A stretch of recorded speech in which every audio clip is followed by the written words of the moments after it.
Halo, saya Hania. Hai, saya Dayana. Halo, saya Rika. Dan saya Rifki Ramadhan Wijaya. Kali ini kita akan membahas kasus terpecahkan bersama HDRR.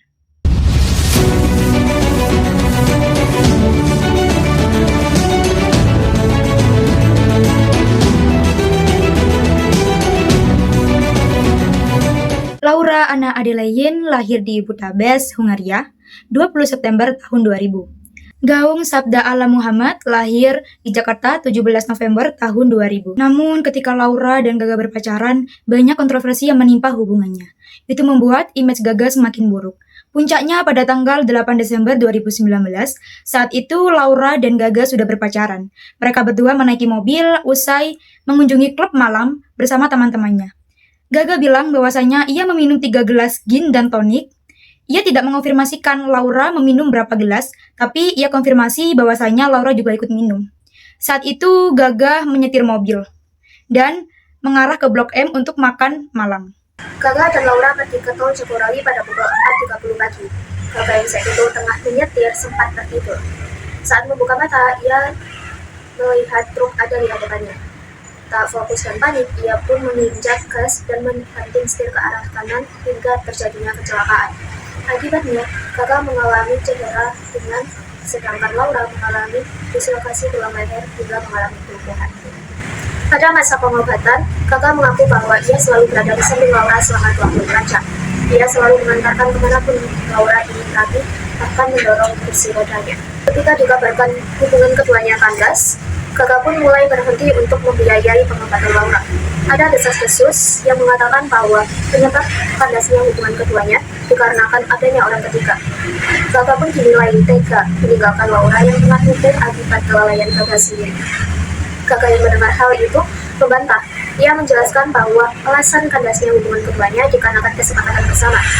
Ia pun juga menjelaskan bahwa kelumpuhan yang dialami Laura juga merupakan kelalaian rumah sakit sendiri.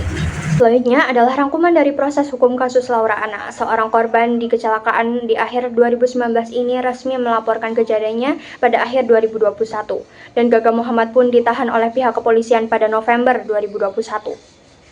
Sidang pertama pun dimulai pada 2 Desember 2021 di mana Jaksa Penuntut Umum atau JPU membacakan dakwaan untuk Gaga.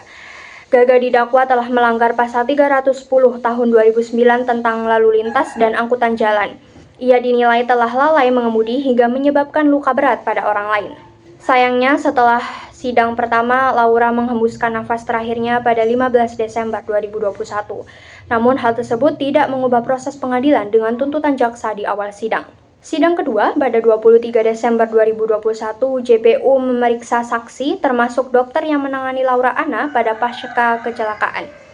Dan saksi menyatakan bahwa ia tidak mencium bau alkohol baik dari mulut Gaga ataupun mulut Laura pada kejadian. Sidang ketiga dimulai pada 28 Desember 2021, JPU melakukan pemeriksaan lebih lanjut kepada saksi, namun tetap tidak ada informasi tambahan yang tersedia dari sumber yang ditemukan. Sidang keempat pun dimulai pada 4 Januari 2022 di mana JPU membacakan tuntutan untuk Gaga. Gaga dituntut dengan hukuman penjara selama 4 tahun 6 bulan dengan denda 10 juta. Jika tidak dibayar maka denda diganti dengan kurungan selama 2 bulan. Sidang kelima pun dilakukan pada 10 Januari 2022 di mana dilakukannya nota pembelaan dari pihak terdakwa. Namun berakhir tidak ada fakta baru dari sumber yang ditemukan. Sidang keputusan pun dilakukan pada 19 Januari 2022 di mana Gaga divonis dengan hukuman penjara selama 4 tahun 6 bulan dengan denda 10 juta rupiah. Dengan pertimbangan hakim bahwa Gaga dinilai lalai dalam mengemudi, tidak membantu biaya pengobatan dan tidak menunjukkan penyesalan atas perbuatannya. Setahun kemudian, pada 8 Februari 2022, Gaga secara resmi mengajukan banding atas keputusan tersebut. Dan hasil dari keputusan sidang banding tersebut adalah Gaga mendapatkan kebebasan secara bersyarat setelah menjalani sebagian masa hukuman.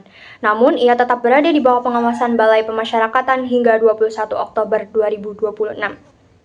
Dalam kasus ini, kami menemukan 3 hal penting dari sudut pandang sosiologi. Yang pertama adalah jenis akomodasinya adalah adjudikasi, yaitu konflik diselesaikan melalui jalur hukum. Laura Anna melaporkan kasusnya kepada polisi dan prosedurnya berlanjut ke pengadilan. Kedua, faktor integrasi yang muncul adalah komunikasi media sosial yang menjadi kekuatan besar yang menyatukan dukungan antara publik lewat komentar, tagar, dan unggahan yang viral lagi. Menunjukkan bagaimana masyarakat bisa bersatu mendorong keadilan. Dan terakhir, ada dua sifat integrasi dalam kasus ini, yaitu koersif, adanya pelaku serta normatif yang muncul dari kesadaran masyarakat akan pentingnya perlindungan hukum dan keadilan sosial. Kasus ini menunjukkan bagaimana hukum dan nilai sosial bisa berjalan bersama dan demikian.